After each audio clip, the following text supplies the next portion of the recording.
brought you by Silver Pumps and Motors. Top quality और consistent performance के लिए सिर्फ सिल्वर पंप्स नाम याद रखना. ఇప్పుడున్న పోటీలో రెండేళ్ల కంటే ఎక్కువగా స్టార్ హీరోయిన్ హోదా కంటిన్యూ చేయటం కష్టమే. ఈలోపు ఎవరో ఒకరు వచ్చేస్తారు. అంతలోపు మరో దారి చూసుకోవాల్సిందే.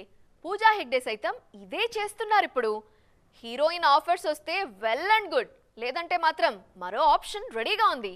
మరి పూజా ఫాలో అవుతున్న ఆ రూట్ ఏంటి? ఇండస్ట్రీలో టైం ఎప్పుడూ ఒకేలా ఉండదు. హీరోయిన్లకైతే మరీను. ఒక్క కొత్త అమ్మాయి చాలు పాత వాళ్లను పక్కన పెట్టడానికి. పూజా హెగ్డే విషయంలోనూ ఇదే జరుగుతుంది. తెలుగులో పూర్తిగా ఖాళీ, తమిళ్లో ఒకటో రెండో సినిమాలున్నాయి. దాంతో స్పెషల్ సాంగ్స్ వైపు అడుగులేస్తున్నారు పూజ. ఇలాగైతే మరో 2 ఏళ్లైనా సర్వే అవ్వొచ్చని అమ్మడి ప్లాన్. 6 ఏళ్ల కిందే రంగస్థలం సినిమాలో రామ్ చరణ్తో స్పెషల్ సాంగ్ చేశారు పూజా హెగ్డే. జిగిల్ రాణి పాటలో పూజ వేసిన స్టెప్పులకు థియేటర్స్ మోతెక్కిపోయాయి. ఆ తర్వాత F3లో లైఫ్ అంటే మినిమం ఇట్టా ఉండాలా అంటూ స్పెషల్ చిందులేశారు. ఇది బాగానే వర్కౌట్ అయింది. తాజాగా రజనీకాంత్ సినిమాలో సూపర్ ఛాన్స్ కొట్టేశారు పూజ. రజనీకాంత్, లోకేష్ కనకరాజ్ కాంబోలో వస్తున్న కూలీలో పూజ నటిస్తున్నారు. జైలర్లో తమన్నా తరహాలో సాగే పాత్ర ఇదని తెలుస్తుంది.